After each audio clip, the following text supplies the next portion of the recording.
আপনি যখন দেশের বাইরে প্রথম আসবেন, চেষ্টা করবেন আপনি যে দেশে যাবেন সেই দেশের ভাষা দেশে থাকা অবস্থায় ইউটিউবে বা বিভিন্ন অ্যাপসের মাধ্যমে এই ভাষাগুলো শেখা যায়। চেষ্টা করবেন দেশে থাকা অবস্থায় ভাষাগুলো শিখে আসার, বেসিক ভাষাগুলো শিখে আসার।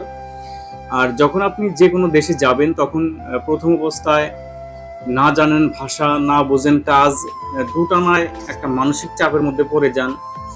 ভাষাও সহজে শিখতে পারেন না, কাজও সহজে বুঝতে পারেন না, সময় পাওয়া যায় না। যদি আপনি দেশে থাকা অবস্থায় এই বেসিক জিনিসগুলো দেশেই শিখে আসেন তাহলে খুব সহজ হয় আপনার যে দেশে যাবেন সেই দেশের ভাষা নিজের আয়ত্তে নিয়ে আসা এবং কাজগুলো বুঝে শুনে করার।